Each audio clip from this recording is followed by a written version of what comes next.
大家好，欢迎来到听书学史。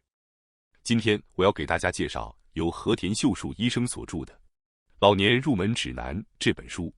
今天视频的内容包括以下2个部分：第一，99%的人都不知道的关于老化的3个积极真相；第二，突然变得衰老的人所共有的3个特征。首先是第一部分，99%的人都不知道的关于老化的3个积极真相。开始解说。变老、老化究竟意味着什么？我想大多数人其实并不了解，就像抗老化或返老还童成了风潮一样。如今社会中有许多人对变老过度恐惧，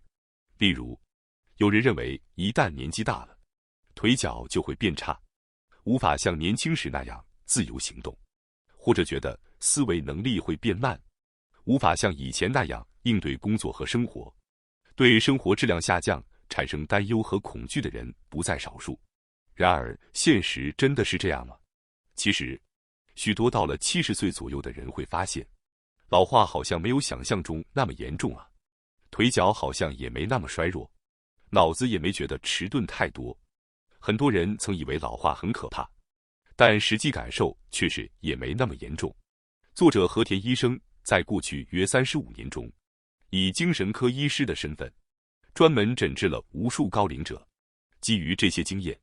他指出，世间流传的许多关于老和老化的说法，其实很多并不属实。例如，许多人认为一旦得了认知症就什么都做不了了，但在作者这样一位长期接触认知症的专业医生看来，认知症虽然会逐渐进展，但在轻度阶段，大多数日常生活仍然可以自理，甚至连开车都是可以的。所以，即使罹患了认知症，依然可以凭自己意愿前往各地活动。很多人因为对老化的误解而产生过度恐惧，因此这本书的目的就是希望通过正确认识老的真实面貌，带给大家安心感，并一同理性思考应对方法。因为不了解正确的老化知识，很多人变得过度焦虑，甚至加速了老化，导致了不幸福的老年生活。这本书的目标，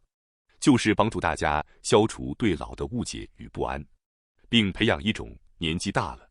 能力退化也无可奈何的接纳心态，以坦然积极的姿态迎接老年生活。那么接下来，99%的人都不知道的关于老化的3个积极真相是：一、老去本质上是幸福的时光；二、可以从责任、义务的束缚中解放；三、衰老其实是一个非常缓慢的过程。接下来，我将逐一具体说明这3点，让大家更容易理解。首先，我们来看第1条：一、老去本质上是幸福的时光。大家是否被对衰老的负面印象所左右呢？这些负面印象，很多其实是被媒体灌输进我们心中的，并不等于事实。所以，首先我们要做的，就是摆脱这些负面印象。电视与媒体总是不断报道围绕老年人的严峻现状，但那并不代表全貌。例如，有些电视或媒体每天不断播放的新闻，会让我们产生对老年生活的负面印象。比如，因认知症引发的惨烈交通事故，为了照顾年迈父母而辞职的介护离职，这些都在渲染一种严峻的现实：老年人给家人带来负担和牺牲。又如，情绪化的高龄者表现，易怒老人、晚年贫困、因缺钱陷入困境的可怜老人等等。这些报道不断地刺激着我们内心的焦虑。看到这些新闻，不仅会加深我们对自己未来老年生活的担忧，也会让我们更加担心年迈的父母。比如说，如果父母独自生活在远方，子女就会不禁担心一个人待着没问题吗？最近好像有点健忘了，万一忘了关煤气怎么办？要是跌倒受伤，可能就变成卧床不起了。这类担忧让人时刻不得安宁。不过话说回来，如今的护理服务比以前完善了许多，比如可以接受日间照护或居家照护，如果需要照护程度较高，还可以入住老人院等设施。相较于过去，现在家庭在照顾高龄者方面的负担已经减轻了不少，这确实是件好事。但与此同时，人们逐渐失去了亲眼目睹人变老、变虚弱的机会。结果，我们对于变老的印象，往往只剩下媒体所灌输的负面形象。人一旦变老，就会得认知症，卧床不起，需要照护，与家人和社会断绝联系，没什么开心的事情，只能日渐衰弱，直至死亡。我们正生活在这样一个容易形成这种悲观老年观的环境中。然而，作者作为一位看诊高龄者超过35年的医生指出，这种印象其实是错误的，现实中根本不是那样。关于变老的这种印象，其实有一个根本性的误解，像因为认知症什么也做不了，或变成卧床不起，以及住进照护机构，无法再和家人一起生活。这些情况其实是老年的最后阶段才可能发生的事。按照现在的寿命标准，那些情况多半是出现在80岁后半至90岁之间的事，而且只要没有患重病，大多数高龄者在70岁、80岁时依然能健康的生活。即使是90多岁的老人，也有很多人借助看护人员的帮忙，依然能够独立一个人生活。现在这种情况也并不少见，但问题是，现在的孩子们几乎没机会看到这种真实的老年生活，因为和过去不同，如今人们已经很少能在身边亲眼见到变老的样子。如果我们现代人仍然能在身边看到老年生活，那就会发现，其实有很多老人正在享受变老的时光。比如独居的爷爷奶奶，放下手边的活儿，悠闲地喝着茶，吃点小点心，和邻居聊聊天，有时还会和宠物猫在阳光下晒太阳。喜欢喝酒的爷爷可能会提早开始晚酌，愉快地品味着一小杯酒。特别是在乡下地区，你能看到更多幸福的老年人。有些乡下的老人开垦小菜园，种些自己吃的蔬菜，乐在其中。他们还可能参加烹饪教室、手工艺课程，或是像敬老会那样的聚会。有些人会在这种场合和儿时的玩伴聊个不停，也有老人会和好友一起出门小旅行，一起学习新兴趣等等，做那些年轻时因忙碌而没能做的事，因为时间充足。他们正在日常生活中尽情享受这些迟来的乐趣。老年本应是一段如此幸福美好的时光，然而，现在的在职世代却几乎没有机会看到这样的幸福画面。因为不像以前那样，多数家庭都有老人同住，反而更多是子女和父母分开住，或老人住在设施中。但根据作者多年来陪伴老人的经验，他想要传达的是，老年生活其实充满了幸福时光。很多人只保持着老年等于负面的想法，其实那只是因为他们不了解真实的老年生活。书中强调，老年其实本该是段幸福的时光，只要我们掌握了正确的老年知识，就能选择一个良好的老去方式，不是执着于老年等于负面的印象，而是尝试关注老年等于正向的一面。只要做到这一点，我们对于自己也会变老这件事的恐惧就会大幅减少，会意识到变老并不都是坏事啊，其实还有很多好事呢。光是明白这点，我们就能以从容的心态，坦然接受自己的老去。那么接下来是第2条关于老化的3个积极真相，从各种责任和义务的束缚中解放出来，拥有大量自由时间。说到关于衰老的明亮面，不得不提的就是这一点。老去会让我们从大多数责任和义务中解放出来，赋予我们大量自由的时间。曾经身处职场的我们，每天都忙得不可开交，时间飞逝，甚至没有时间意识到日常生活中的幸福，也许连喘口气的余裕都没有。我们也曾一度被各种责任任务压得喘不过气来，但衰老会解放我们摆脱这些束缚。即使随着年纪增长，有些事情做不了了，但本来就必须要做的事也大幅减少了，心里也就轻松了。不能做某些事也没关系，不需要勉强自己，也不需要像年轻时那样非得完美完成，随性一点也无妨。这就是衰老的魅力。我们也会逐渐从长期以来困扰着自己的人际关系中获得解放，没有人情、面子、利益关系这些束缚，我们只需要跟自己喜欢的人在一起，开心的人交往就好。在职场中，即便是讨厌的人，我们也不得不因为工作上的关系而去接触吧。即使对方带来压力，我们也不得不应对。但从今往后，我们将从这些人际压力中完全解放。这样一来，压力自然会大幅减少。总之，请记住一件事：衰老的过程其实也为我们准备了许多轻松幸福的可能性。在职场时无法体验的新鲜体验，也会变得可能实现。只要我们能看到这些衰老带来的正面价值，对衰老的不安也会渐渐消散。回想一下，我们的人生一直过得如此匆忙，就算是休假日，也很难完全把工作从脑中清除。而我们终于能从这些忙碌生活和各种束缚中获得解放的时刻，就是衰老所带来的时间。衰老是一段你可以告诉自己你已经很努力了，现在可以慢下来生活的时间，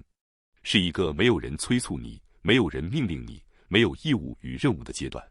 你可以自由做你想做的事。换个角度看，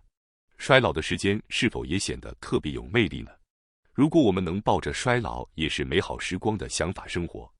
那将会成为享受老年生活的一大秘诀。如果一个人总是带着我讨厌变老的负面印象，是不可能享受老年的。归根结底，一切都是我们的心态。觉得开心就会真的开心，觉得痛苦那就真的会很痛苦。既然老年时间是每个人都平等会面对的事情，那我们当然应该带着老年是美好的这种心态去迎接它。人老了以后，总是忍不住抱怨我这个也做不了了，那个也不行了。但是即使你现在已经60岁、70岁，真正的老年生活其实才刚开始。请认真思考一下，你想成为一个什么样的老年人？衰老是每个人都会经历的过程，如果我们把它当作衰退的过程来看待，我们就会变得被动、消极。所以，请积极主动地决定，我想过这样的晚年生活。现在这个时代，普遍的说法是，人老了就要放下欲望，过平和的生活，要帮忙照顾孙子，成为受年轻人喜爱的长辈，慢慢整理生活，不给别人添麻烦的走完人生。这些听起来当然像是模范长者的样子，但会不会有点过于理想化？你有没有可能只是在迎合世俗的价值观呢？当然，如果你真的认同这些观念，那就完全可以接受并照着做。但老年生活是关于你自己的人生，正如过去的人生每个人都不一样，老年人生也应该各自不同。而且衰老还让你从过往所背负的种种重担中解放出来了，甚至你可以规划得更大胆、任性一些。因为一旦进入老年，原本束缚我们的世俗眼光、面子、社会常识都可以抛下。别人看着你，也许会说，那位老爷子真是我行我素的活了一辈子，临终前还活得这么任性，估计他本人也挺满意的吧。要是家人都惊讶于你这般潇洒到极致的晚年，那你作为老人也算是圆满了。那些年轻时被工作追着跑，因为顾虑世俗眼光或失败的后果而放弃的事，一旦变老，反而变得可以尝试。因为一旦老了，你就能从面子中解放出来，即便失败也没多大损失，时间也有的是。过去人生的种种限制，如今都已消失，你可以自由地规划人生，想怎么活就怎么活。老年人生其实蕴藏着许多第一次可以挑战的可能性。接下来我们来解说第3条老化的3个积极真相是，衰老其实是一个非常缓慢的过程。作者是一位长期与高龄者打交道的精神科医生，他指出，衰老对每个人来说都是第一次经历的全新世界。正因如此，有些基本的知识是事先了解清楚比较好的。只要有了正确的知识，我们就不必产生多余的不安，因为焦虑对老年人的心理只会带来负面影响。所以我们应该通过学习来减轻不安情绪。那我现在要传达的重点是，衰老的个体差异非常大，有些人90多岁了，依然步伐稳健，而有些人70岁就开始出现认知症，生活已经变得不便。即便是同样年纪的80老人，也有很大差别。有些人自己开车去旅行，享受运动，但也有人已经卧床不起。日常生活完全依赖他人照顾。在10多岁、20多岁时，我们之间的差异也许只体现在体力或肌肉力量上，而且那时候的差距还不是特别大。比如步行5公里，有人不到1小时就走完，有人可能需要久一点，仅此而已。但到了80岁的时候，这种差距就变得非常显著了，有人50米都走不了，有人却还能轻松步行5公里。这就是衰老的本质，个体差异越来越大，而这也是正常的现象。我们首先就要了解这一点，只要知道了这一点，就不会再去和同龄人做无谓的比较，也不会因为落后于人而感到沮丧。你只需要接受这样的现实，老化本来就是一个个体差异日益扩大的过程。即使你的体力下降了，也许你依然可以通过阅读、观影等知识性活动，比同龄人获得更多的乐趣。你可以这样转换思维方式：体力方面我确实不如人，但在知识层面我可不输。保持这种灵活的心态就足够了。当然也有人会担心，可是如果身体持续衰退，那岂不是很糟糕？对这样的人，还有一点必须记住的是，衰老是一个非常缓慢的过程。也就是说，我们无需过度慌张，因为它来得慢。你有时间去准备、去调整，也有时间慢慢适应。接下来是第2部分，突然变得衰老的人所共有的3个特征。一开始可能说的有些沉重，但我们人类随着年龄增长，不可避免的会逐渐衰老，最终走向死亡。这个事实无论再怎么努力也无法改变。不过大家应该都知道，感受到衰老的年龄或者死亡的年龄是因人而异的，尤其是老化，个体差异非常大。即使同样是50多岁、60多岁、70多岁或80多岁，也会让人不禁疑惑，为什么同样的年纪，差别会大到这种程度？年纪轻的时候，这种个体差异还不明显，但随着年岁增长，即使是同一个世代的人之间，也会出现越来越大的差距。不是世代之间的差异，而是同一世代中产生了巨大落差。有些人依然身体健康，能自由地走动，而同样年龄的人，却有些人需要拐杖才能行走，甚至有些人即使拿着拐杖也走不了。不仅是腿脚，视力、听力也是一样，有些人完全没有任何退化，而另一些人却在日常生活中感到极大的不便。外貌也存在这种差异，同样是60岁，有人会被惊讶地问：你真的60岁吗？看起来像40岁。而另一些人却会让人觉得你怎么看都像70岁以上吧，看起来苍老的让人吃惊。那么为什么老化速度会因人而异呢？原因大致可以分为2个，一个是遗传因素，2另一个是环境因素。遗传因素包括与生俱来的体质、先天不易患病或易患病、身体强弱等。这方面说到底是运气，老实说，个人努力几乎无能为力。而环境因素则包括饮食、运动、睡眠等生活方式以及日常习惯等，是后天环境所造成的影响。每天摄取有营养的食物，适度运动，确保充足睡眠，采取有助于延缓老化的行动，那么保持年轻、健康长寿的概率就会大大提高。也就是说，我们的健康、寿命和衰老是由遗传因素与环境因素2者交织决定的，而遗传因素基本上我们无法控制，因此我们只能着手控制环境因素。那么接下来一起探讨如何调整环境因素，以掌控自己的老化进程。具体来说，这3大特征是：1不再使用身体的功能；2对吃饭失去了兴趣；3陷入我应该这样做的固定思维。接下来我将逐一具体讲解。首先是第1个特征，不再使用身体的功能。这里有个非常重要的概念要传达给大家，我们身体有一个特点，就是不用的功能会退化。大家应该都有过生病卧床1个星期的经验吧？这时可能会发现肌肉一下子就退化了，或者有的人手骨折打了石膏，等石膏拆了以后会发现手变细了。这些都是因为没有使用那部分身体机能。我们身体的运作方式是这样的，不用的功能等于没必要维持，于是它就会被慢慢舍弃。维持任何一种身体机能都需要消耗能量，若长时间不使用，身体会自动判断这项功能已经不需要了，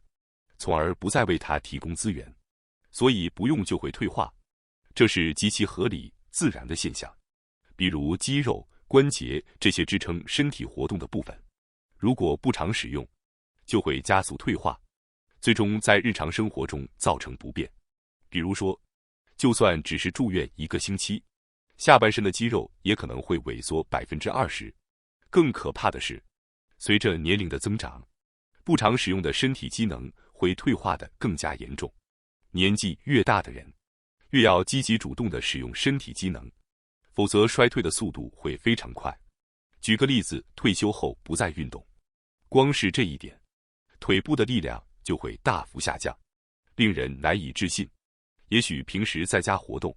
感觉不到腿部的退化，但如果尝试像以前那样走到车站，就会大吃一惊，咦，脚步竟然迈不开了，而且走得慢，喘得厉害。你会意识到自己已经变得如此虚弱，感到震惊。正因为如此，年纪越大，就越需要有意识的锻炼和使用肌肉，而且不仅仅是身体和肌肉，不使用也会退化的。还有大脑，随着年龄的增长，认知功能下降、痴呆、记忆力衰退等问题会接踵而至。要应对这些问题，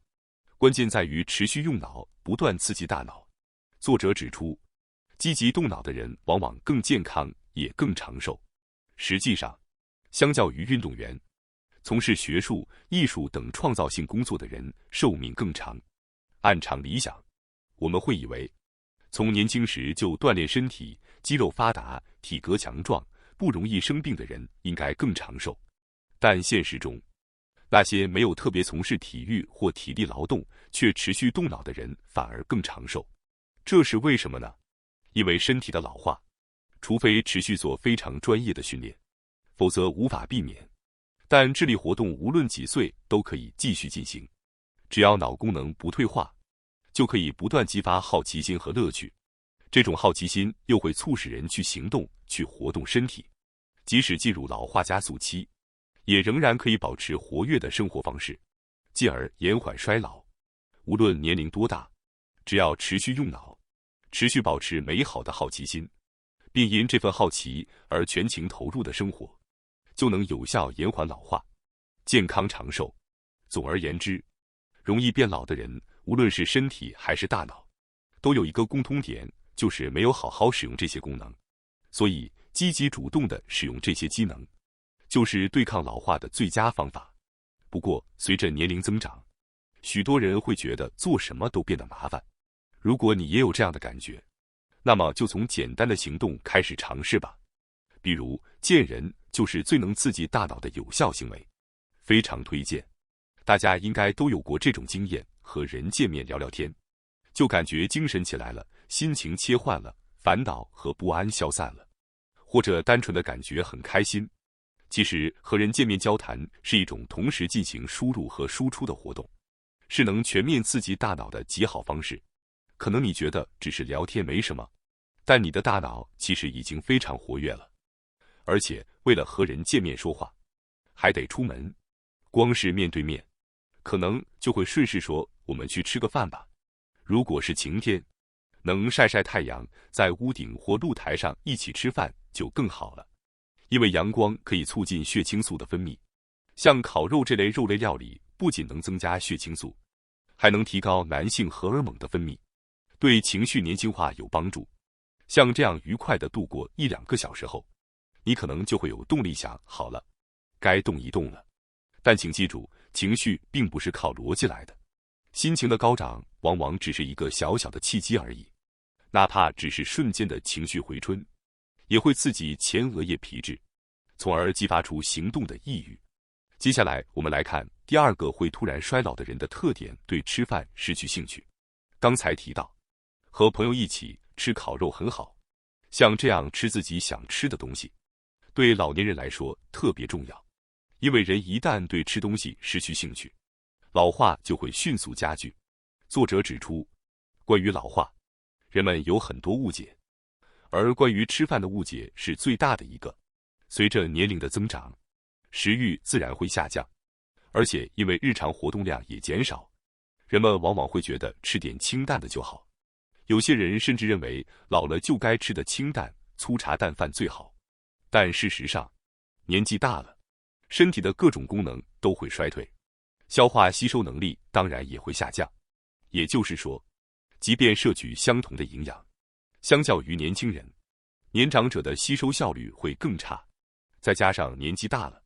本来也吃不了太多，因此就必须在量减少的前提下，通过提高质量来补足营养，尤其是蛋白质这种重要但容易缺乏的营养素。如果饮食清淡、粗茶淡饭，就很容易导致蛋白质摄取不足。你也许会说，我有吃豆腐、纳豆啊。但如果要高效的补足所需蛋白质，肉类和鱼类是不可或缺的。年纪越大，